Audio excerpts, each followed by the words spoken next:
Hello guys, कैसे हैं आप लोग। मैं गजेंद्र वर्मा आप सभी का स्वागत करता हूं आपके अपने यूट्यूब चैनल एमबी क्लासेस में। गाइस, आप सभी को रक्षाबंधन की बहुत बहुत बधाई और stay home stay safe. Guys, इसका रूल जरूर फॉलो करें, ठीक है।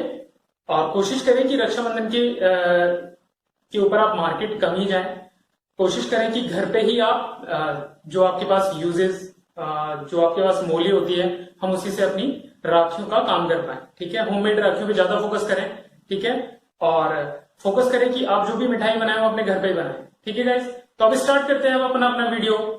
आज 10th क्लास ले रहे हैं आप अपनी, और इसके अंदर आज पढ़ेंगे जो कंज्यूमर इक्विलिब्रियम था। वो हमने पढ़ा था कि वो पहला वाला जो था वो मार्शल का था, और वो किस पे बेस्ड था, यूटिलिटी पे बेस्ड था गाइस, ठीक है। और आज जो हम देखने वाले कंज्यूमर इक्विलिब्रियम वो किसने दिया है, बाय हिक्स एंड एलन, ठीक है। कि हिक्स और एलन ने दिया था। कौन सा दिया था, ऑर्डिनल यूटिलिटी अप्रोच दी थी उन्होंने, ठीक है। अब ये होती क्या है, in this a consumer give rank the preference. क्या करता है, रैंक देता है अपनी प्रेफरेंस को, ठीक है। जैसे एक एग्जांपल लेते हैं और अपन चलते हैं मिठाई की दुकान पे, ठीक है। तो मिठाई की दुकान पे आप पहुंचे और आपके सामने दो चॉइस है, ठीक है। आप या तो एक सिंपल मिठाई लें या आप बंगाली मिठाई लें, ठीक है। अब आप कौन सी प्रेफर करते हैं, है ना, कौन सी आपको पसंद है, उसके हिसाब से आपको रैंक देनी है ना। जैसे आपने कहा कि यार मुझे सिंपल मिठाई भी पसंद है और मुझे बंगाली मिठाई भी पसंद है, तो फिर आप सेकंड मोड पे कहते हो कि नहीं नहीं, मुझे बंगाली मिठाई ज्यादा अच्छी लगती है रदर देन सिंपल मिठाई की, ठीक है। तो ये क्या आप स्टार्ट कर रहे हो, तो आप यहाँ पे क्या 1 2 3 नहीं देते हो, उसको क्या नहीं देते हो, आप उसे कहते नहीं हो कि आप जो कार्डिनल होता है ना, कार्डिनल अप्रोच के अंदर कि हम 1 2 3 ऐसे बोलते हैं उसको, ठीक है। कि भाई फर्स्ट नंबर पे हमने इसको रखा, सेकंड पे इसको रखा, लेकिन हम यहाँ ऐसा नहीं कर रहे। हम यहाँ क्या कहते हैं उसको, हम कहते हैं फर्स्ट सेकंड थर्ड, ठीक है।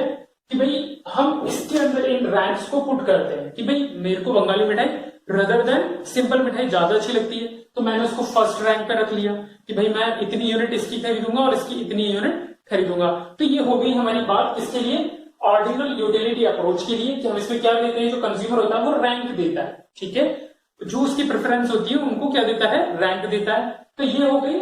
और इसी का जो दूसरा नाम है वो क्या है, वो है ID. ID means indifference.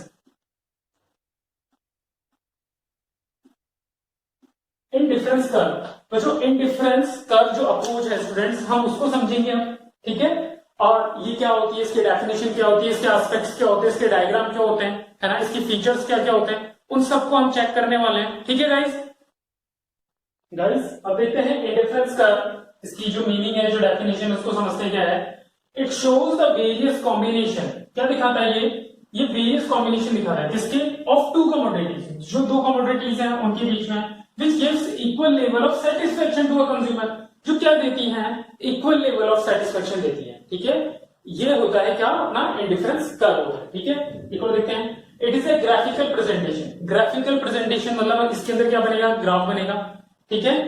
In which consumer is indifference between the various combination on a given difference on a given indifference curve. जो इंडिफरेंस कर्व जो गिवन है उसके ऊपर वेरियस कॉम्बिनेशन के ऊपर वो इंडिफरेंस रहता है ना, क्योंकि उसे हर जगह क्या मिल रही होती है, इक्वल लेवल ऑफ सेटिस्फेक्शन मिल रहा होता है, इसलिए वो क्या होता है, इंडिफरेंस रहता है ना। उसे डिफरेंस समझ में नहीं आता उस चीज का, कि जैसे एक यूनिट वो सिंपल मिठाई की खा रहा है और एक यूनिट वो या 2 यूनिट वो बंगाली मिठाई की खा रहा है, तो उसे सेटिस्फेक्शन सेम मिल रहा है। अब वो उसको थोड़ा शिफ्ट कर देता है कि 3 बंगाली मिठाई खाएगा और 5 सिंपल मिठाई खाएगा, वहां पे भी उसको सेटिस्फेक्शन सेम सा मिल रहा है, तो वो क्या कहलाएगा, वो इंडिफरेंस कर्व बनेगा हमारा, ठीक है।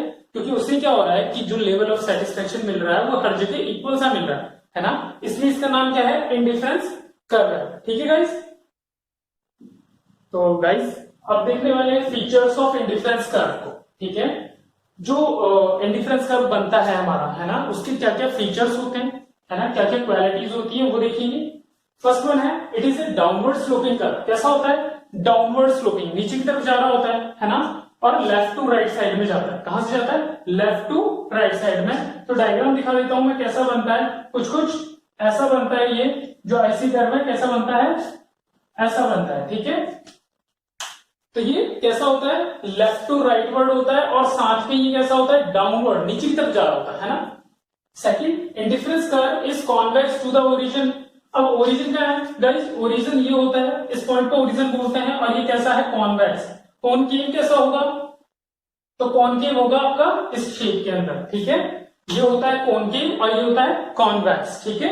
थर्ड वन है, it is never touches X and Y axis. Guys ये कभी भी एक्स और वाई एक्सिस को टच नहीं करते, ठीक है। जो आईसी कर्व है वो कभी भी इंडिफरेंस जो हमारे एक्स एक्सिस है ना, ये जो एक्सिस होता है एक्स और वाई, इन दोनों को कभी भी टच नहीं करता है, ठीक है। Fourth, higher the indifference curve present higher level of satisfaction. जितना ऊपर ये बनेगा, ठीक है, जितना ऊपर, अगर ये जितना नीचे बन रहा है इसका मतलब है उतना कम सेटिस्फेक्शन मिल रहा है, और जितना ऊपर ये बनेगा उतना ज्यादा सेटिस्फेक्शन मिलता है, ठीक है। लास्ट है, two indifference curve never be intersect each other. जो दो इंडिफरेंस कर्व होते हैं, अगर एक ही उसके अंदर एक या हम दो या दो से ज्यादा अगर बनाते हैं ना, उसको मैप भी कहते हैं, और ये जो दो हैं वो एक दूसरे से कभी भी इंटरसेक्ट नहीं करते, ठीक है गाइस। उसको डिस्कस करेंगे हम आगे कि क्यों नहीं करते हैं, है ना, ये हायर लेवल पे क्यों होता है, इसको और समझेंगे आगे, ठीक है। अभी सिर्फ फीचर्स पे ध्यान दें कि फीचर्स ये होते हैं हमारे, है ना, ठीक है गाइस। स्टूडेंट्स अब हम देखेंगे इंडिफरेंस कर्व के शेड्यूल को, और इससे बनाएंगे डायग्राम, ठीक है। क्या बनाएंगे, यहाँ पर एक डायग्राम बनाएंगे आपके लिए, और ये है शेड्यूल इसका। यहाँ है combination, first second third fourth and fifth, 5 combination लिए हैं। एक्स एंड वाई कमोडिटीज लिए हैं 1 2 3 4 5, और वाई है 25 20 16 12 एंड 8।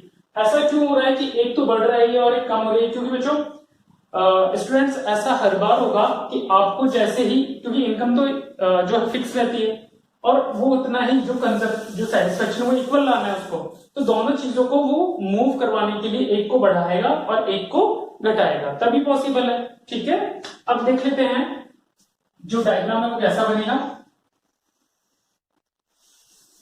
यहां ले रहे हैं y, क्योंकि y एक्सिस होता है अपना, इसलिए y कमोडिटीज जो है वो यहां पुट करेंगे और x कमोडिटीज को यहां पुट करेंगे, ठीक है। और ये है हमारा 0 जिसे ओरिजिन कहते हैं, ठीक है। और 5 10 15 20 25 30, ठीक है। और यहां ले लेते हैं 1 2 3 4 5 6, ठीक है गाइस। अब हम इनकी वैल्यूज को पुट करना स्टार्ट करते हैं। y क्वांटिटीज कितनी है 25, और वो कितनी है 1, मींस ये पॉइंट यहां बनेगा। Second and 20 2 and 20, second point यहां बना देते हैं, ठीक है। थर्ड 3 एंड 16, 3 एंड 16 15 यहां है, तो 16 यहां ले लेते हैं, ठीक है। फोर्थ कम्युनिटी पे कितना है, फोर्थ कॉम्बिनेशन पे 4 एंड 12, 4 एंड 12, 12 मींस थोड़ा सा यहां पर, एंड फिफ्थ कॉम्बिनेशन पे 5 एंड 8, 5 एंड 8। तो हमारा कर्व कैसा बन रहा है, ठीक है। और ध्यान रखिए कि जो आईसी कर्व, जो इंडिफरेंस कर्व है वो हमारा, वो ना तो y एक्सिस को टच करता है ना x एक्सिस को टच करता है। इसके सामने अगर इसके फीचर्स की बात करें, कैरेक्टरिस्टिक की बात करें, तो एक तो ये हो गया कि never touches x and y axis. जो ओरिजिन होता है वहां से ये कैसा होता है, कॉन्वेक्स शेप का होता है, ठीक है। और ये टू जो कमोडिटीज होती है उन्हीं को रिप्रेजेंट करने के लिए आता है, ठीक है गाइस। तो ये था हमारा इंडिफरेंस कर्व का शेड्यूल एंड डायग्राम, ठीक है। तो गाइस अब पढ़ने वाले हैं हम इंडिफरेंस कर्व के अंदर इंडिफरेंस मैप क्या होता है ना, ठीक है। इंडिफरेंस मैप जो है वो क्या है, डेफिनेशन देखते हैं। When more than one indifference curve is shown in one diagram, मतलब एक ही डायग्राम के अंदर अगर एक से ज्यादा इंडिफरेंस कर्व बना दिए जाए, है ना, then such diagram is termed as indifference map. तो उसे हम क्या कहेंगे, इंडिफरेंस मैप कहेंगे। डायग्राम बना के दिखाता हूं किस तरीके का डायग्राम बनेगा।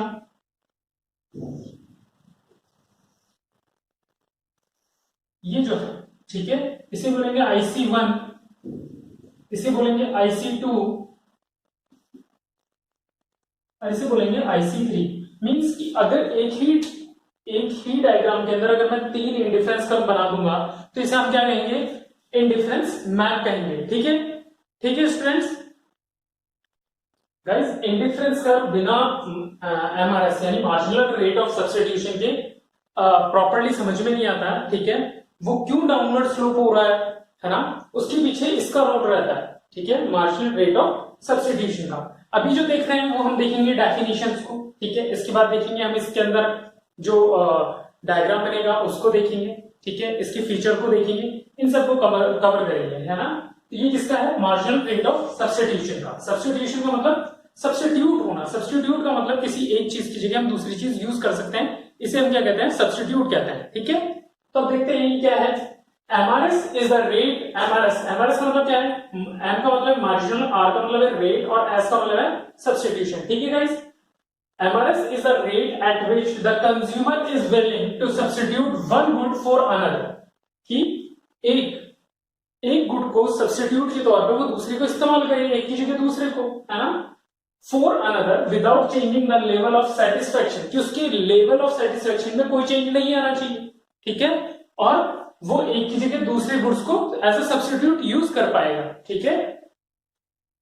एक और देखते हैं, the MRS represent the amount of commodity Y, commodity ये वाई है गाइस, है ना, वाई कमोडिटीज है, which the consumer has to give up for one additional unit of another commodity X, यानी X कमोडिटी की और कमोडिटी जो X commodities है, अगर उसकी और कमोडिटीज उसको लेनी है, एक यूनिट और लेनी है, तो उसके लिए वो क्या करता है, जो Y कमोडिटीज हैं उनको गिव अप करता है, उनको छोड़ता है ना, और इसी को हम क्या कहते हैं, सब्स्टिट्यूट कहते हैं, कि एक की जगह दूसरे को इस्तेमाल कर पाएगा, है ना, कि वो क्या कर रहा है, वाई कमोडिटीज को गिव अप कर रहा है, और किस लिए कर रहा है, कि one additional unit of another commodity, यानी जो एक्स कमोडिटीज है उनको कंज्यूम कर सके, ठीक है, so that consumer satisfaction level remain the same, जो कंज्यूमर का सेटिस्फेक्शन लेवल है वो क्या रहे, सेम रहे, इक्वल रहे, उसमें कोई चेंजेस नहीं आए, ठीक है। और अब देखते हैं हम इसके शेड्यूल को और डायग्राम में, ठीक है गाइस। तो गाइस अब देखने वाले हैं मार्जिनल रेट ऑफ सब्स्टिट्यूशन का, ये हमारा क्या बना हुआ है, शेड्यूल, और इससे बनाएंगे हम एक डायग्राम, ठीक है। तो ये एक्स कमोडिटीज हैं, ये वाई कमोडिटीज हैं, और यहाँ एमआरएस कैलकुलेट करना है। अब एमआरएस का फॉर्मूला क्या होता है, change of Y commodity upon change in X commodities, ठीक है। अभी चेंज कैसे रहेंगी वो बता देता हूं, यहां होता है यूनिट्स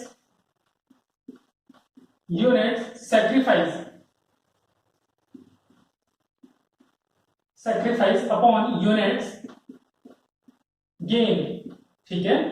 तो जो यूनिट सैक्रिफाइस हो रही है वो ऊपर आएंगे, और जो यूनिट गेन हो रही है, मतलब जो मिल रही है हमें, वो नीचे आएंगे, ठीक है। तो फर्स्ट वन के अंदर कोई चेंज हुआ नहीं, क्योंकि इससे ऊपर तो हम यूनिट मान ही नहीं रहे। नेक्स्ट वाले में क्या हुआ है कि 5 यूनिट लेस हो गए, तो हम ये लिखेंगे 5y रेशियो 1x। नेक्स्ट वाले में गाइस x जो है वो 1x ही रहा है हर बार, लेकिन जो y है उसमें चेंज आ रहा है, यहां से यहां तक जाने में कितने का चेंज हुआ, 4y का, और नेक्स्ट वाले में भी कितने का चेंज हुआ, 4y का, ठीक है। अब हम देख लेते हैं जो डायग्राम है वो कैसा बनेगा, ठीक है। यहां लेंगे y और यहां x, ये तो एक्सिस हो गए, लेकिन यहां y कमोडिटीज को लेंगे और यहां लेंगे x कमोडिटीज को, ठीक है। यहां ओरिजिन 0, 5, 10, 15, 20, 25, 30, ठीक है, 1, 2, 3, 4, 5 and 6, ठीक है गाइस। फर्स्ट एंड 25, तो पॉइंट यहां बना लेते हैं, 2 and 20, 2 and 20, 3 and 16, 3 and 16, 4 and 12, 4 and 12। तो ये कुछ डायग्राम ऐसा बन रहा है, ठीक है गाइस। और आगे यूनिट्स लेते जाएंगे, वो कम होती जाएंगी और ये डाउनवर्ड स्लोपिंग में आता जाएगा, ठीक है। तो ये था हमारा मार्जिनल रेट ऑफ सब्स्टिट्यूशन का शेड्यूल, और ये है उसका डायग्राम का, जो ये आईसी कर्व भी रहता है ना, ये आईसी कर्व भी होता है एक तरीके से, और हमने इसको आईसी कर्व के साथ इसीलिए लिया है क्योंकि ये उसमें काम कर रहा होता है ना। और वो जो आईसी कर्व डाउनवर्ड स्लोपिंग जाता है, लेफ्ट टू राइट जाता है, वो इसी की वजह से जाता है कि एमआरएस उसमें वर्क कर रहा है, मार्जिनल रेट ऑफ सब्स्टिट्यूशन उसमें क्या कर रहा है, वर्क कर रहा है, इसलिए वो डाउनवर्ड स्लोपिंग होता है ना। तो ये था इसका पार्ट, ठीक है गाइस।